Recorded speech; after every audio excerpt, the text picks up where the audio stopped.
Greetings, music lovers. Well, here I am back again with the third and final episode of this series on rewriting the old 100th. So I've talked about the hymn, and I've talked about Vaughan Williams, and I've rewritten the words and talked about the basis of the universe, the laws of the universe, and the great geniuses that have brought those laws to us, uncovered them, elucidated them, or at least elucidated the part of them that we can see. And hopefully they'll be better formed in future formulations. Anyway, today I'm dealing with the music. And I have been putting in quite a bit of work. I mean, yeah, I do a lot of things. I write poetry and I look at physics and a lot of other things I do. But, you know, above all, I'm a composer. So I've done quite a bit of work, research, and my own music with respect to this hymn, as you're going to find out. Now, before I go on, I'm aware that very few people are going to watch this vid. I mean, maybe no one will get to the end. Other than me, I'll probably watch it to the end. But anyway, that's because it's the kind of thing that's of interest to a very small number of people. And you've got to, it's probably just people who are interested in hymns, you know, which is mostly the religious loonies, and then people who are also interested in the nitty-gritty of nuclear physics, you know, and that's a fairly small number of people, but the combination of the two is very, very small. And then there's the people who are interested in the minutiae of arrangement, the nitty-gritty arrangement, hardcore musical theory. And when you combine all those three groups together, there's probably only me at the end there. Oh, no, there's probably more, but the other people that are interested in all those things together, I probably never find this clip, so probably no one will see it to the end, you know. And those of you who have come to see it because you want to see me do Australian country music, well, I'm sorry, people, this is not that. There's many strings to my bow, and you know, this is one of them. Right, so for the other person that's interested in all three things, I'll continue. So, you remember I brought up the question, who wrote the fifth verse? It's not there, you know, in Australian hymn book. It's not there, and it's not there online at Wikipedia under Kether. It's not there. So where is it? But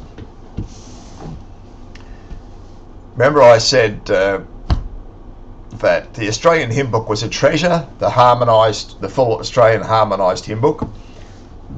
But before that, there was, I don't know if you can read that,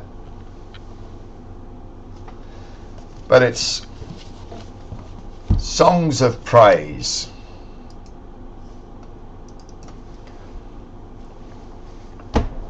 From the Oxford University Press. This is the, or was, possibly still is, the English version of the Australian hymn book. First published in 1926, so long before the Second World War. And this edition, 1931, still before the Second World War. And look who the editor is. Ralph Vaughan Williams. Do you remember I said no one had done more for English hymns than Ralph Vaughan Williams? Well, there is his name as the music editor. Up to it, up to his eyeballs. Anyway, this book, this treasure of a book,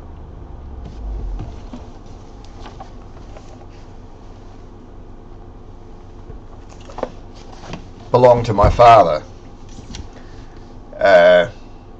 and he probably bought it. He got hold of it after the war, obviously, that this particular impression, 1943, so actually no, just before the end of the Second World War. I guess a lot of people towards the end of the war were seeking solace in hymns and God. When things were dark, things were at their darkest. So there would have been a demand for this, and I guess the church pews would have been full during the war, perhaps. Anyway, what do we have here? Will you look at that?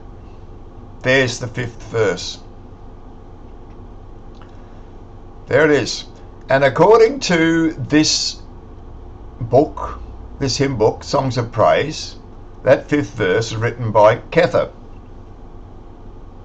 And that, since Ralph Vaughan Williams was the editor of this book,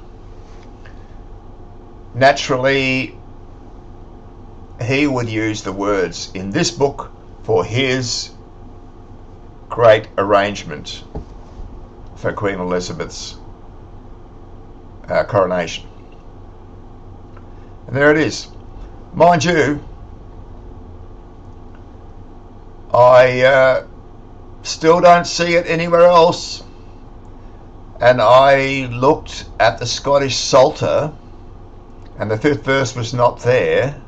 I tried to get hold of the Genevan Psalter, the original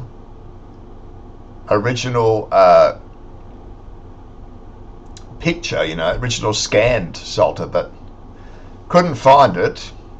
What I did find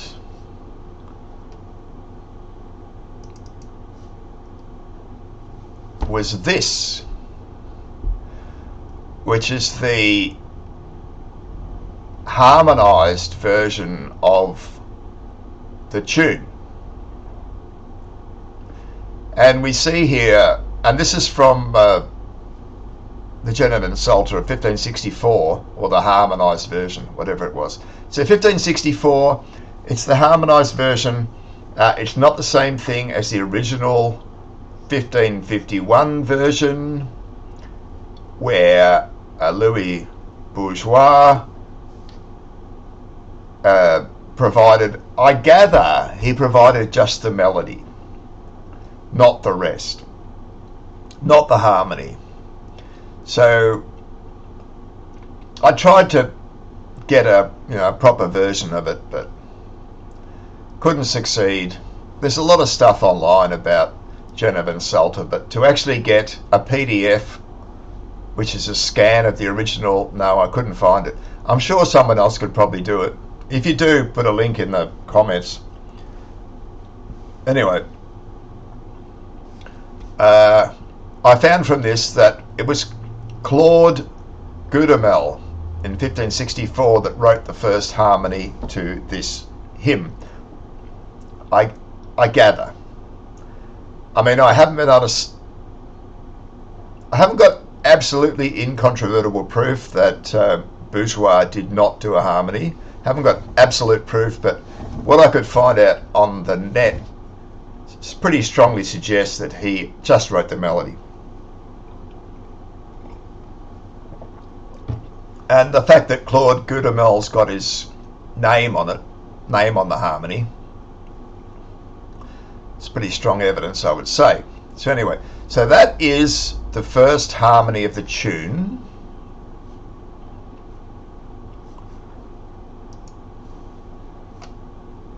Let's have a look.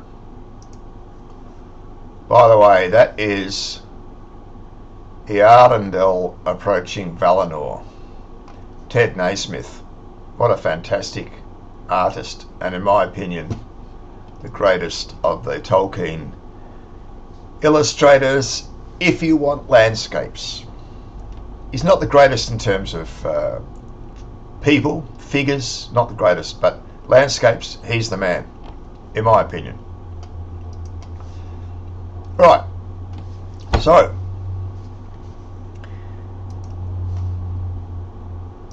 let's see if we can look at all those things together. Shrink you up so my head doesn't get in the way. So we've got three versions of the harmony here.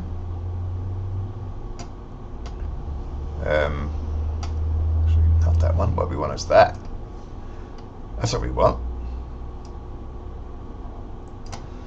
We've got three versions of the harmony here. We've got the one from Claude Goudamel, 1564. We've got the Australian Hymn Book version, and we've got the Songs of Praise version. Now these two, I'll play you the Songs of Praise version.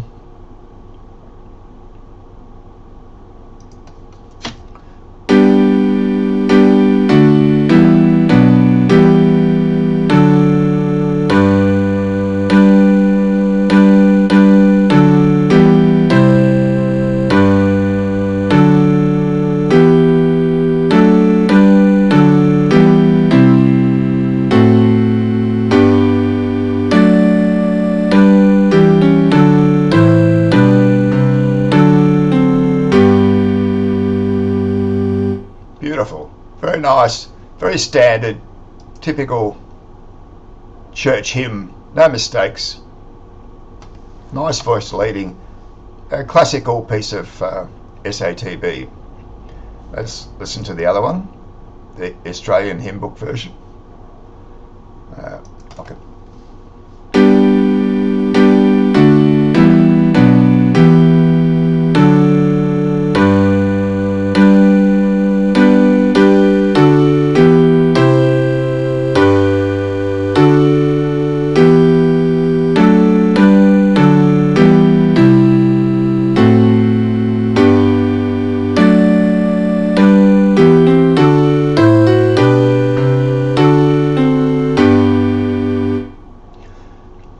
Also, very nice, typical church hymn, very nicely arranged. They're both really good arrangements, and they're very, very similar. Right? In fact, they're identical up until this bar here, where the basses and tenors sit on the G for two notes. But here they do not. There's a bit more movement here. And the way they voice that E minor is different. I mean, these are small differences. You can argue about which is better. And here it's slightly different voicing. We've got the tenor a bit higher here and the alto higher. And here it's a bit more distributed. I mean, maybe the SOP is just slightly nicer, perhaps. You know, most of it, more than half, it's identical. Yeah, this the use of the A7 here, with just throwing in the C sharp to give you an A7, works really well. Here we've got a bit more movement happening with adding a couple of extra quavers. And we've got the tenor line going up instead of sticking on the one note. You know, you can argue till you're blue in the face, really, which one's better. Here we've got the tenor doing the lead down from the D to the C to make a D7. Here it's the alto. I mean, much of a muchness, really. If we go from bar 11,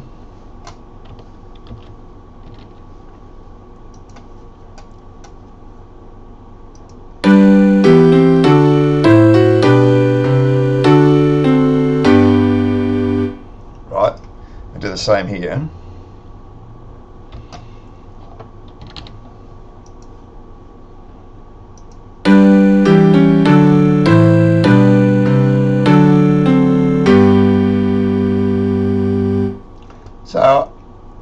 if I could say, the impression I get is that the Songs of Praise version is more steady and dignified, and the Australian Hymn Book version is slightly more lively but not as cultured. Probably I would prefer the Songs of Praise version, I think, but honestly it's very little difference. But if we look at Gudamel's version, it's completely it's very different. For a start, we've got this massive gap between the tenor and bass at the start instead of nice close harmony. It's a good trick to start out close and then expand the compass as you go on.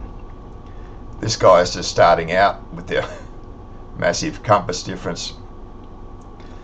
I mean, maybe he wanted to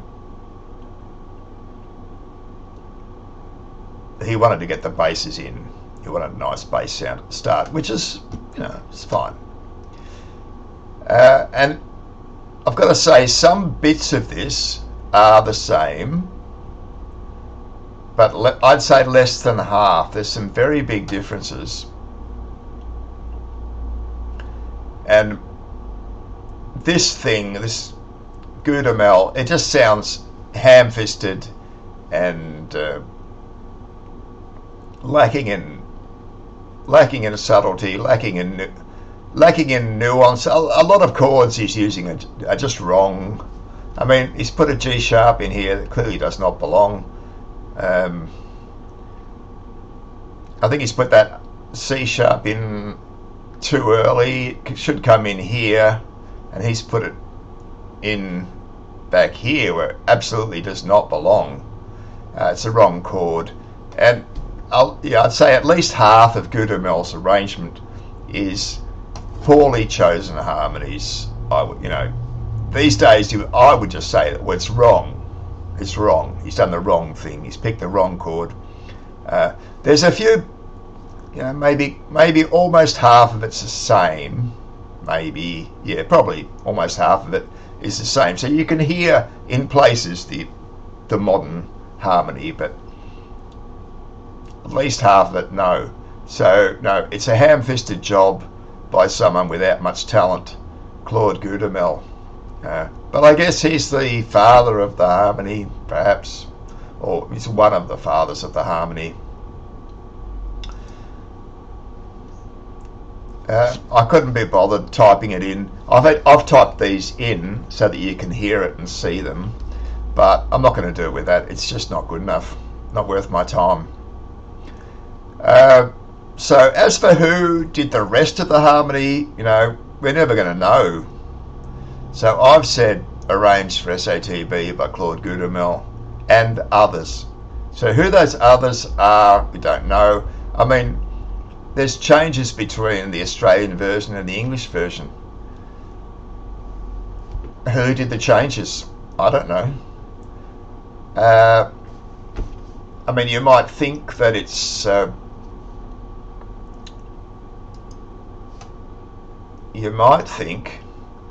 it would be Vaughan Williams, but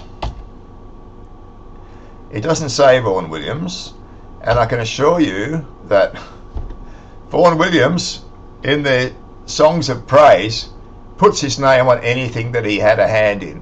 So if we look here, we can see that he wrote. So the things with asterisks are where he's just done a descant, so not the full tune, right? So there's 3 descants he's written, and his name appears on those hymns. Apart from that, he's got 1, 2, 3, 4, 5, 6, 7, 8, 9, 10, 11, 12, 13, 14 hymns. He wrote 14 hymns in the Songs of Praise book, and each of those are credited to him. So I don't think he did the arrangement. If he'd done the arrangement, I'm sure he would have got a credit. and there's no credit there for him. There's no credit there.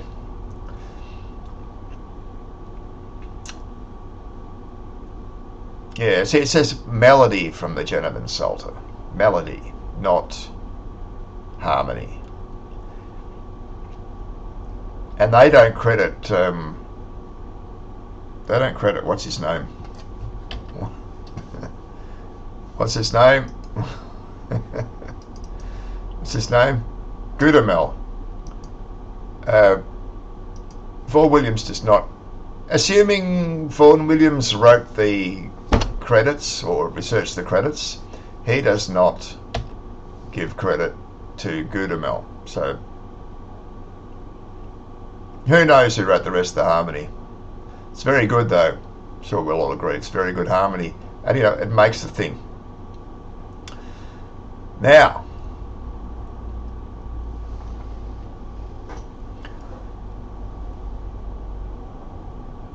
let's look at the first verse, because in the first verse, so we can close these things now. In the first verse,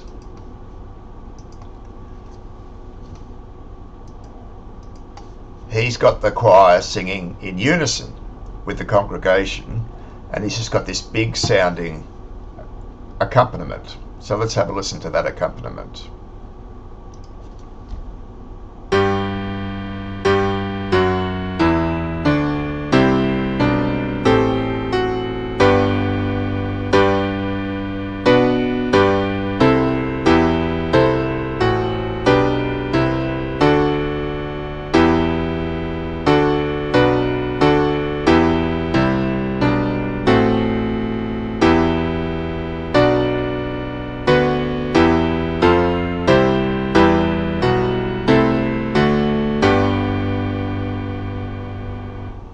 Here you go.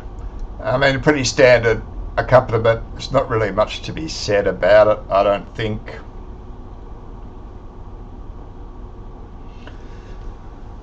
Pretty standard, about what you'd expect. I've got a question about this, you know, this F sharp, but the F sharp's just there to lead down from the G. You'll see when we go to do the big stuff. When Vaughan Williams wants the big stuff, he wants stepping down, stepwise descending the scale. I mean, look at this. Stepwise descending the scale all the way to the G. So he starts in the G and then down to the G. I mean, it makes perfect sense harmonically, and if you're an arranger, it makes perfect sense. And here he is walking up. It's a good way to write a bass line. Walk up, walk down. If you can, if it fits, you know, sometimes you've got to shoehorn it to make it fit. But in this case, it's really just that F sharp. Everything else is pretty right, pretty harmonic.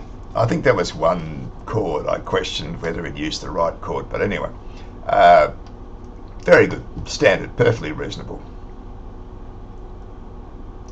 Now we get to the harmony, the counter melody.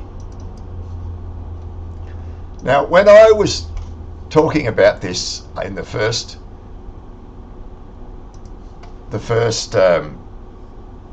installment of this three-part series,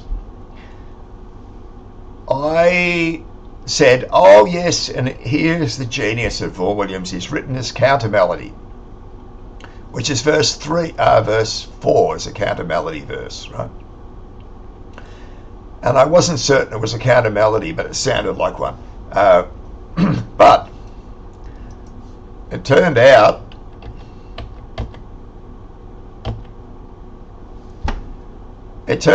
to be a Farburden by John Dowland from Ravenscroft's Psalter of 1621. So it wasn't Vaughan Williams at all.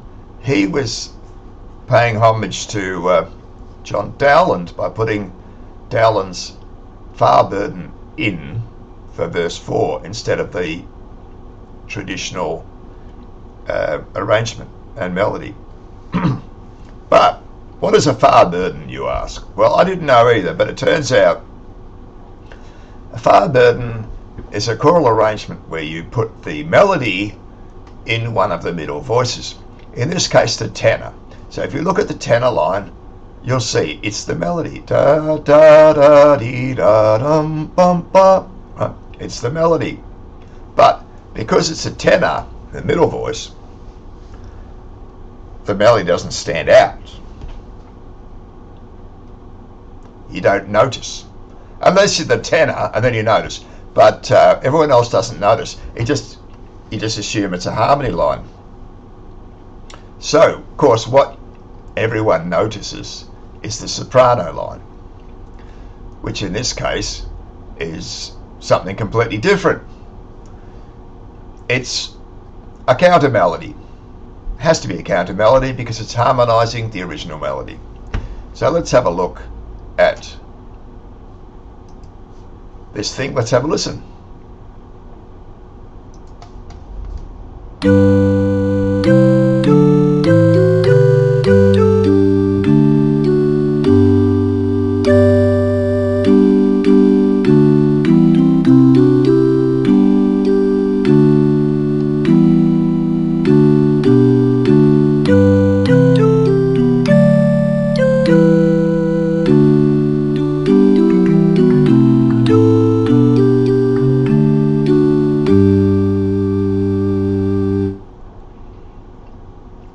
It really is very nice. Very nice. But I think, in terms of a melody, if we were to just take the soprano and the tenor, we just have the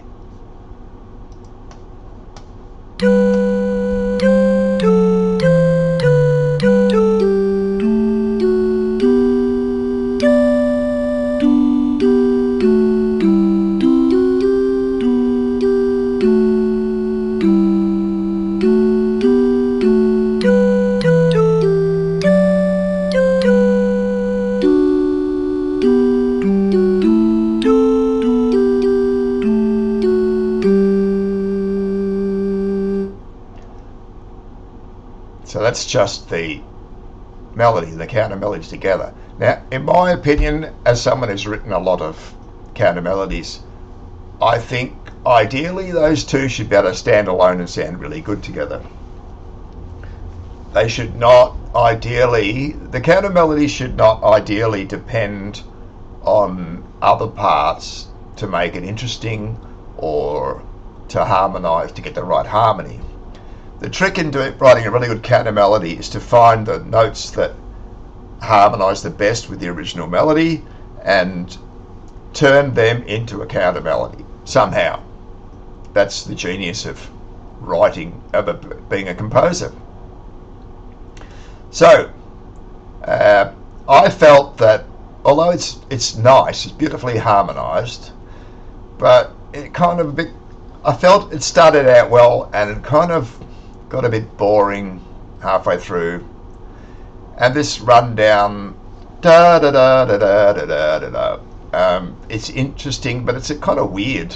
Like it's out of character with the whole thing, and I guess I can understand why Dowland did that. He was looking to give some movement to his counter melody, which was he realised it was dull and boring. And he wanted to make it come alive a bit, and that's why he's put this, these notes that hang on and drop a quaver in here and a quaver in there and a quaver in there and a quaver in there, just trying to get some movement out of a stolid piece of stuff, right? Even though it's nice harmony, he wanted to bring it alive a bit more.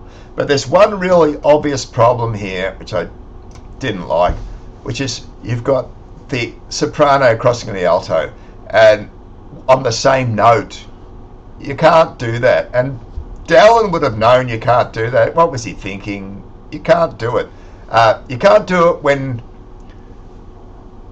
if it's indistinguishable. You won't be able to distinguish between a soprano and the alto. They're both singing exactly the same notes. They cross. You wouldn't know. So you're just hitting that G twice. As far as the audience is concerned, you're hitting the G twice. And no, that's not acceptable.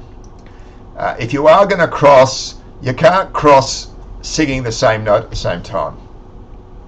I mean, I'll show you what I mean later. So I think this is good, but at the time I didn't realise it was John Dowland. I only found that out yesterday or the day before. I thought it was Vaughan Williams had written it. So I thought, you know, maybe I could do better. I thought. So I wrote one. I mean, you know, I'm an Australian. We have a saying in Australia, put up or shut up. Which is, if you're going to criticise someone else, if you reckon if you're going to stand there and criticise someone else, do better. You know, ideally, if you want to criticise someone else, you've got to be able to do better yourself. And if you can't, just shut up. So, you know, I live by that. So I'm having a go. I've criticised Dowland, so can I do better? Let's have a listen.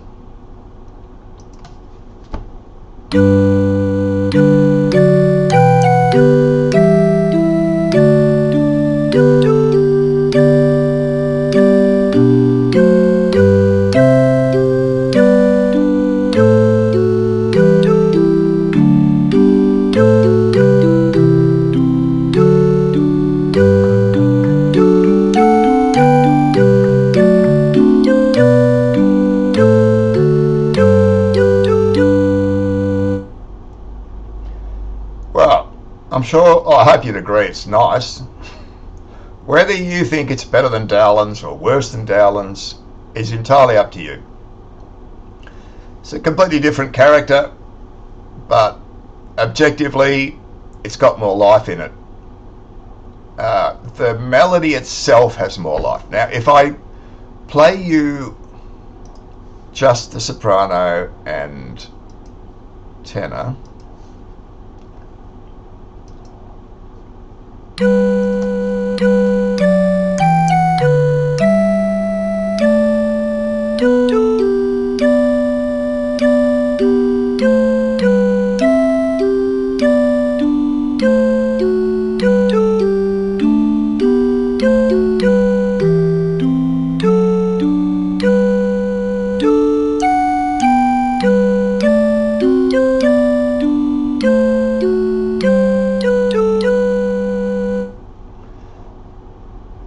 there you go.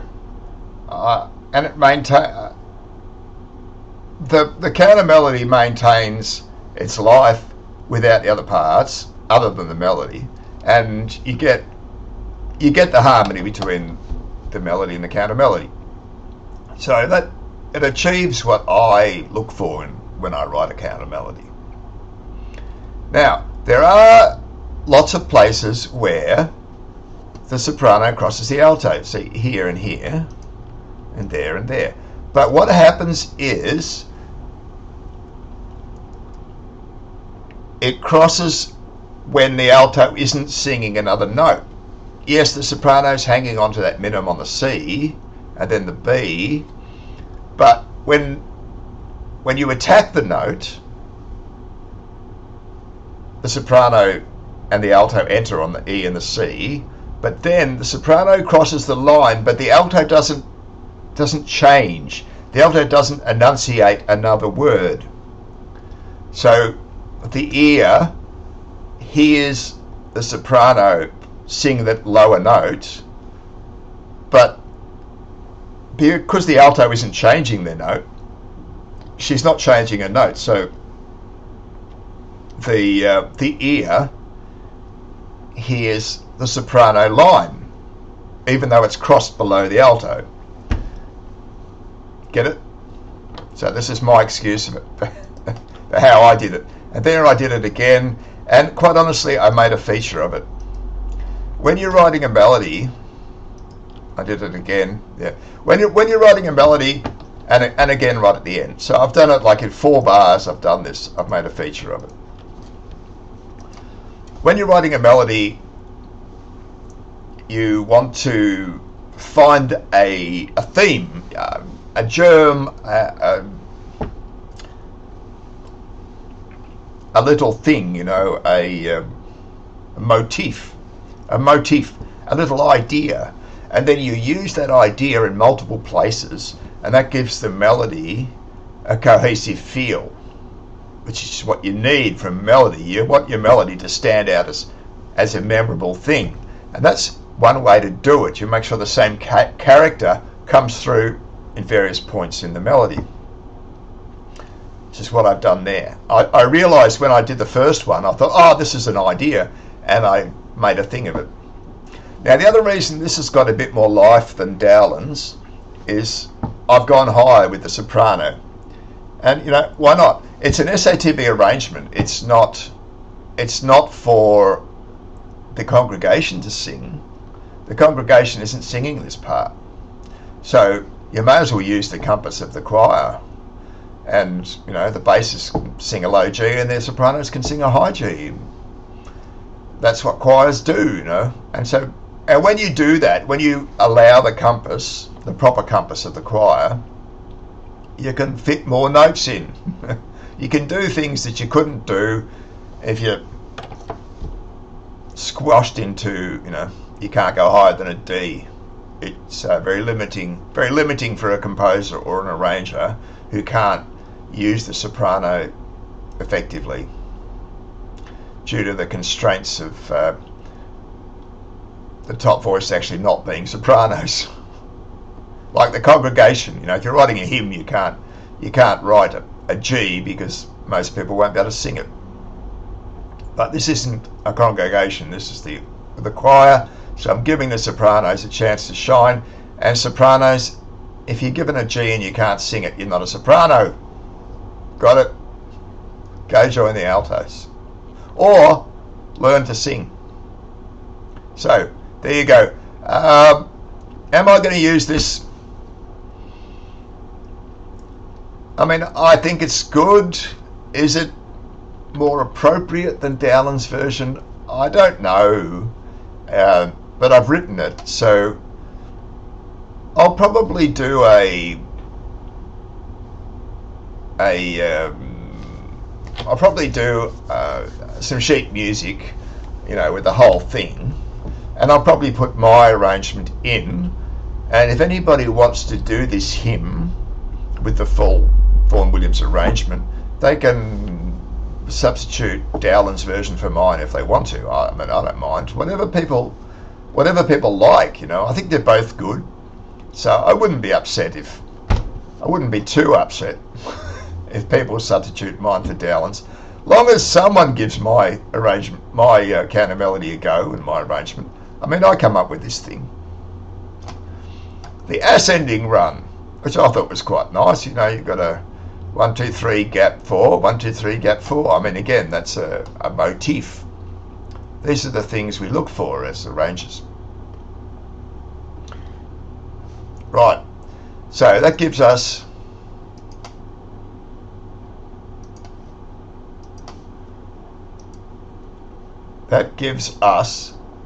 the first 4 verses, right? Because the first one was the unison with the accompaniment, the big accompaniment, which we've gone through. The second verse is the standard. What did he do for the second verse? Hang on. Let's bring up the second verse. I mean, Vaughan Williams tells you what he wants. People inquire in unison. Okay, that's the first verse. The people sing in unison and the choir sing in harmony. Standard harmony, right? So we've done that. We've done the standard harmony. Then we get the standard harmony again, but it's just the choir with a trumpet descant. Now, I thought Vaughan Williams' use of trumpets is very, very good. So I've got no intention of changing his descant. And then we get the counter melody, and then we get the big finale, which is unison again with this massive and complicated accompaniment. So let's have a look at this accompaniment.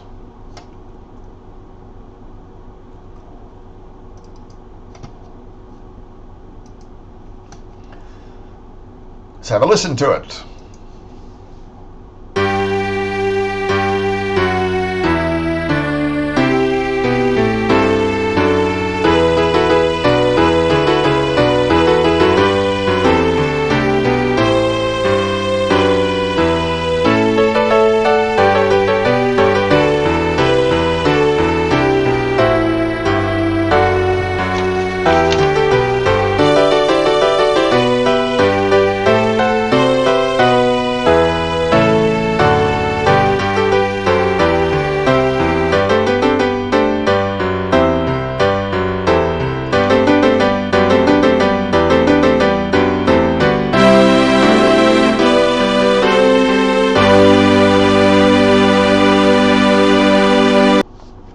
Now, if you were listening to that, you might have heard mistakes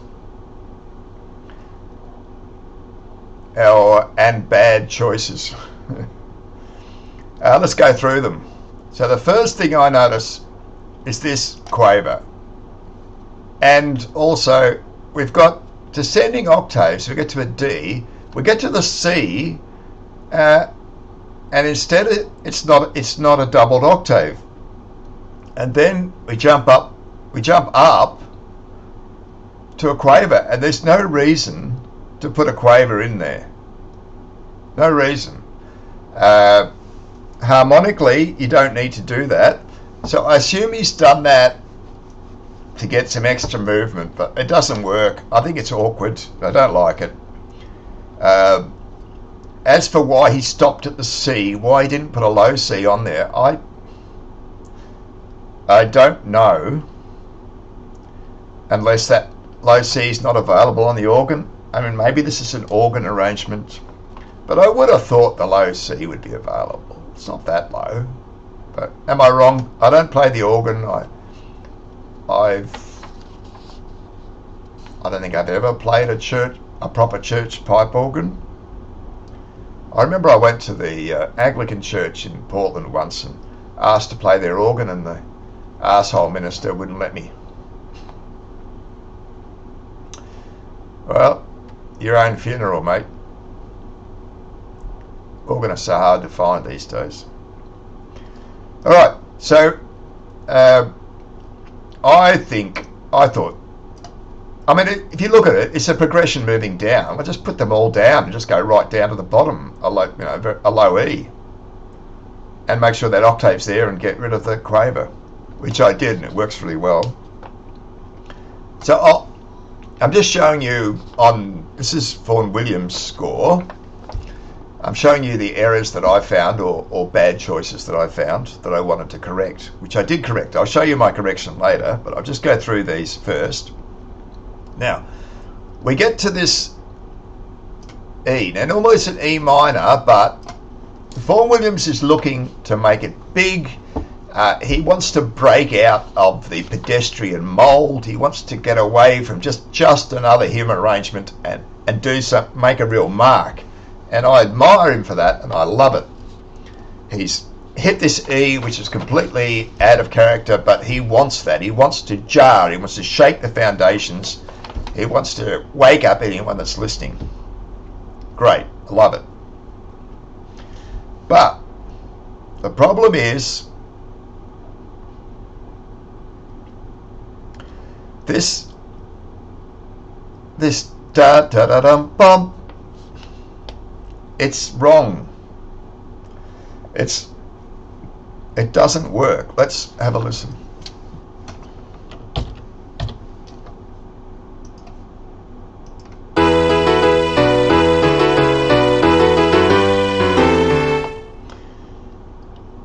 So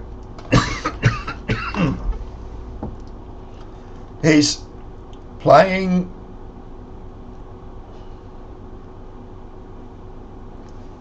hang on, let me just see what I did. I've got to check my own work. What did I do? Did I do anything here?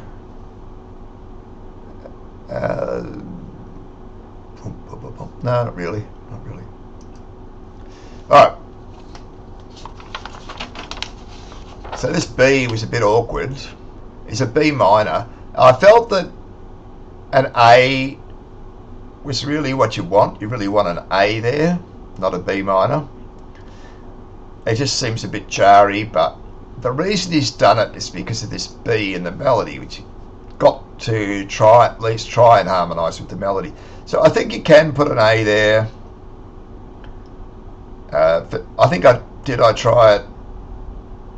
This chord, instead of being a B minor, should be an A. Sorry, this chord. And this chord. Kind of weird. An A major would have been better, but maybe. But then it would jar with the B, so I think in the end I didn't do it, but it's something you could do. And then you come here, and we've got this, everyone playing a B, and no, you need a little bit. I mean, you can get away with it, yes, but it's just a bit too many Bs. One of those notes being something else would be good. It can't be this because we're going down the scale. It has to be that note, has to change, which I did change it to a D, I think.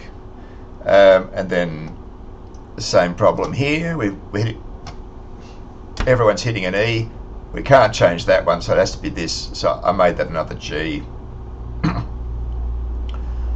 And we're again, and we're moving down the scale here. We've gone E, D, C, B, A, and then we've got G, F sharp, E. So obviously they should be an octave lower. You're going to keep going down. It sounds really weird. You get to the G and then jump up again, or the A, and then you jump up to a G instead of just keeping going down. Again, maybe it's because of the compass of the organ keyboard. Anyway, I lowered it. And this is, I thought, too high. Now, the first real mistake is here.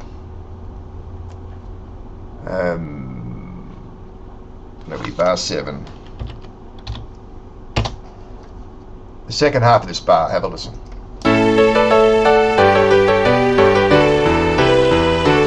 Right, you hear the problem? The problem is the C. We've got a C sharp here on the A. Should go back to a natural.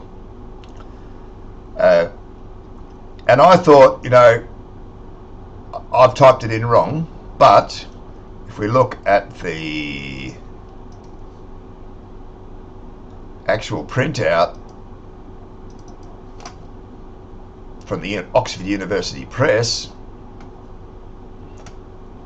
where's this A? Right, C sharp. There's no natural. It's not there. So either there's a mistake in the Oxford University Press's score, or Vaughan Williams made the mistake and did not correct it. But these C's need to be naturals. And then we've got this G. It's all right. That G's all right. The next thing is the next bar. So go to bar 8.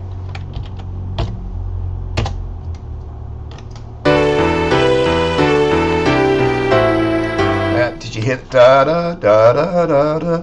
That E is questionable. Questionable. We're trying to harmonise an E with a D chord, and no, it's discordant. An F sharp would be concordant.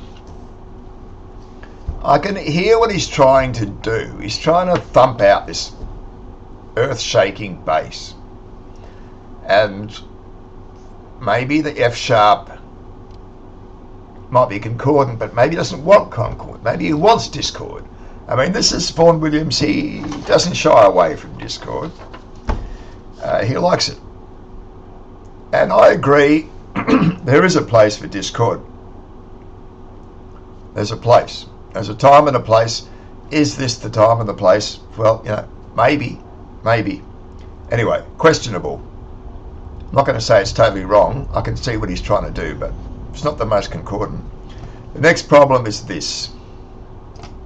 F sharp. It doesn't work unless you're going on to a G. If he'd done F sharp and then G here, if the next note had been a G, it would have been great. But he doesn't do that. So if you're going to do it, look, I'll just take you through it. You can hear it.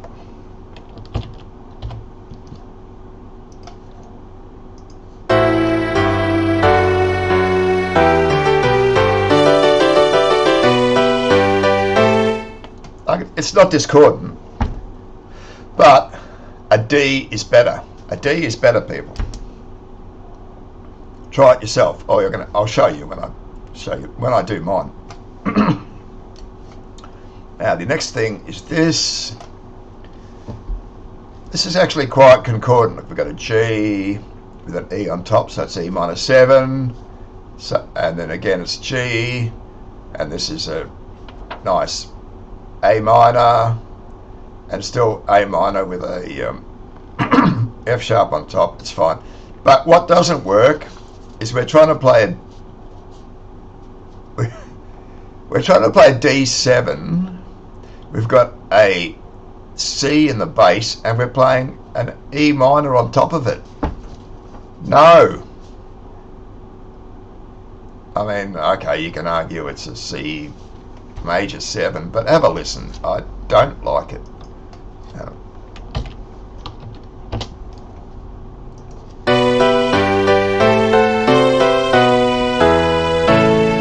Did you hear that? It doesn't work. So I turned it into a D. I think it was. I think I made it a D. D chord. There. Made that a D chord. Alright. The rest is fine up until here. Now he's gone up. Again, we've got this descending octaves. And then we go up. Again, I suppose it's all because his compass is limited. I don't know what the organ manual goes down to, but I guess that's the problem. But anyway, we're on the piano, so let's use what we've got. Let's lower that octave, and this can be, I mean, the best note for that is a B. So we keep going down, D, E, C, B, down to the G. Boom, boom, right? By the way, I think it really gets good from the 11th bar. It really gets good. I've got to say, I mean, I'm being critical of Vaughan Williams here in places, but really I greatly admire his work here. He's lifting the whole hymn. He's lifting it out of the murk and lifting it right up with this imagination, very imaginative things he's doing, throwing in whatever chord he can find to get some movement, to make the thing live, greatly admire him for doing it. I think it's a work of genius, even though I'm finding what I consider to be errors or shortcomings. By and large, it's a great piece of work, in my opinion. And you can tell, I mean, the first half of this is a little bit awkward because he's made the mistake with these C naturals, doesn't help, and it's a little bit ham-fisted, these big octaves, a little bit ham-fisted, but Vaughan Williams was a big man with big hands, and delicacy is just not his strong point. So you've got to accept the composer for what he is, and he's a strong man with ham fists. Let him be. That's the way he is, you know. But he really brings it alive. It's great. But. So here we go. We're descending down G, F sharp, E, C, G. So it's awkward. You get down there and you go back up again. You come back down again. No. Well, I guess you could say it's repetition. Let's have a listen. 14.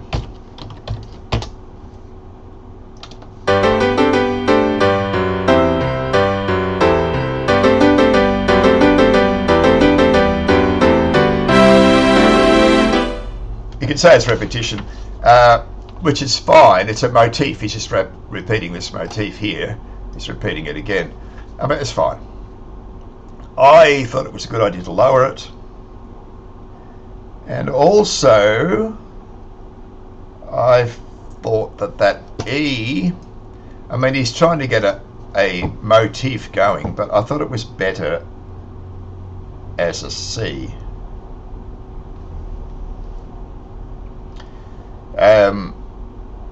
And then, you know, this nice trumpet flourishes, descending again, the G, the F sharp, the E. But where it goes wrong is here. I mean, it's not wrong, but I think it's not the best choice. Just coming down again. There was a better choice to be had there, which was you come down to the E, and then we go. Then we go G, and we come up G, A, B. We come up, instead of coming down to the C, go up to the C, G, A, B, C. And it's more powerful. I'll show you in my version. The other thing is this end. Now, I don't know what you think, but to me, it shouted. The end is too short. The arm end is too short. It's missing a bar, right? I'll just take you through it.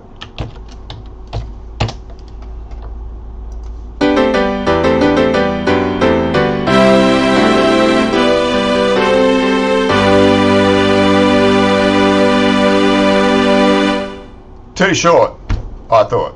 Too short. Too short. Give me... I wonder if I can get this to work. No. No. Alright, this is my version. Again, put up or shut up. So I've criticised him. So let's see what I did. So as you can see, I did the run all the way down. A logical thing to do.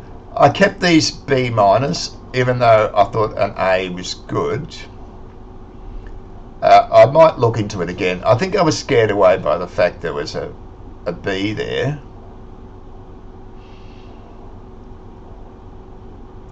I'll look at it later. So there were too many B's, so I made that one a D. There were too many E's, so I made this one a G. Now I realise that's just hammering the same note as that G, but I mean, you've got to look at your arrangements. I don't know what... This isn't a fully laid out orchestral and trumpet arrangement. I mean, a lot of the notes are there, but as to who's playing what, I don't know. I haven't done it. So, will I don't know if I ever will do a proper full arrangement. But, you know, someone else can come along and deduce what should be done by what I've got here. Now, the big thing was this, the C natural. So there's 1, 2, 3 of them, and it makes a big difference. And here's the F sharp, you know, I was saying it's a D, and there was previously an E there, but this is a bit more concordant. And you can argue whether the concord is necessary in this case. I mean, maybe it is, maybe it isn't. It's a question of artistic interpretation. And here, this D, this F sharp, it was an F sharp. You went from F sharp to a high F sharp so that you could come down with an E. Sure, but I think it's better with a D. It was better with a D. You only wanted, remember I said, you only go to the F sharp if the next note's going to be a G, but it's not a G. I mean, you can make a descending G motif, a descending E minor motif starting on a G. You can make it. I had a bit of a look at it. It was certainly possible, but I thought, why bother? We'll just make that a D and everything will be good. Here I changed that E minor to a D to go with the D7, and down here, see, we're going down the scale.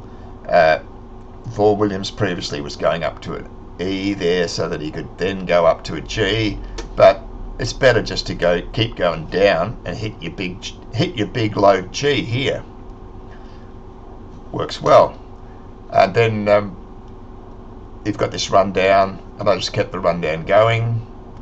I mean, I could just raise it up. I'm not saying it's wrong before. You could just raise it up the way it was. It's a motif. You're just repeating the motif. It's fine. But here, this is the critical thing. So D to come up the scale to the C instead of going down makes a big difference. And here, I put an extra bar in. Instead of coming down for the amen, for the final note, going all the way up to the high G, right? All the way up to the top. And trumpets with this da da da da da da da da da da da da da, you know, typical trumpet voicing. And I just work my way down to the low G. Simple as that. So let's have a listen and see whether you think it's better.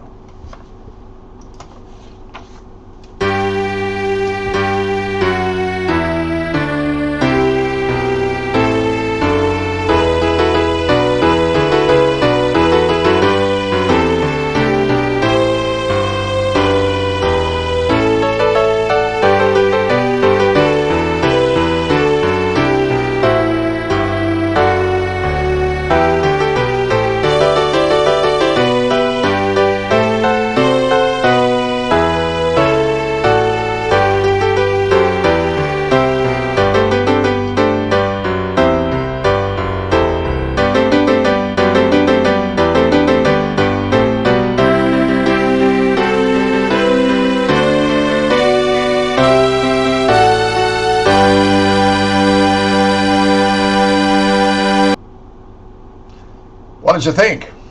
Better or worse? I mean, a lot of these things are arguable, whether it's better or not. I think overall it's better. But the main thing is this C was very important, and I think definitely this run-up's better. You can argue about the amen. I think this will be very effective. I think it'll be a very effective end right up on the high note. I think it's a little bit of a letdown when you come down. Amen. I think it's a bit of a letdown. So I did hear one funny note here. I think this was it the D or something. Let me just check this. Bar 5. Might have to fix something.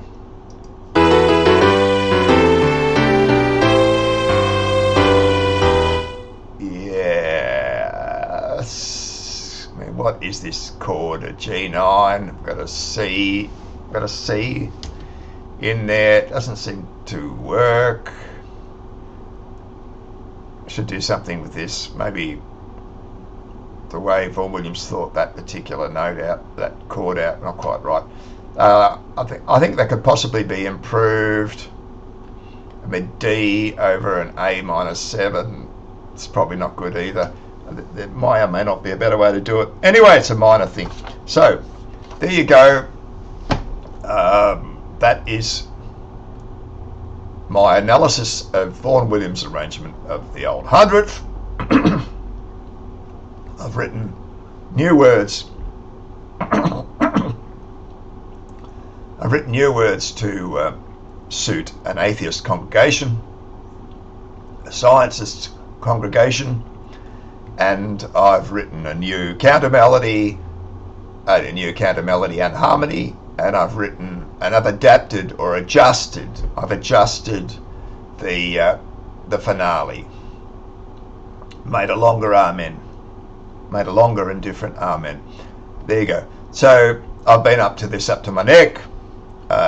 It's taken me quite a few days to really get to the bottom of this, to research everything I could find out about it, and put it all together and play through stuff. Like I've done a lot of piano playing with this. I actually went through the Songs of Praise book and I played all Vaughan Williams.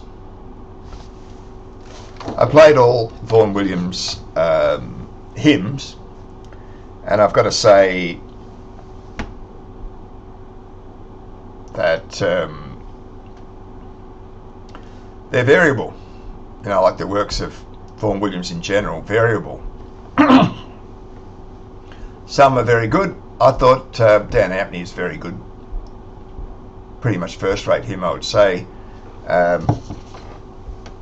And there's others that are also very good, and then there's some that are not so good. There's a couple there that I thought were pretty dreary. But that's Vaughan Williams, you know. Not everything the guy wrote was great. You know, some of it's rather ham-fisted. It's often a mixture of ham-fisted and great. Mixture of greatness and ham-fistedness in the one package. That's Vaughan Williams. You know, you like it or don't. I do like it in general. I certainly respect him for what he did and what he was capable of. But not everything he wrote was good. Not everything. Certainly not everything he wrote was great. But that's true for a lot of composers. It's only really the very best there where everything's right, you know. So no, I definitely wouldn't put Vaughan Williams in the camp with the greats with the all-time greats like Beethoven and Tchaikovsky. I wouldn't put him in that category at all. But yeah, a great nonetheless. So there it is. I hope you found this series interesting. I will probably produce a complete sheet music with my version, with the new words and my adjustments to Vaughan Williams arrangements. I'll probably do that, and I'll put a link in the description. So there you go, people. I hope you enjoyed this. I know it's a deep dive, so people who don't want a deep dive obviously would not still be here at the end. I mean, maybe there's no one here at the end. Maybe I'm just talking to myself. But anyway, I did it. So put up or shut up.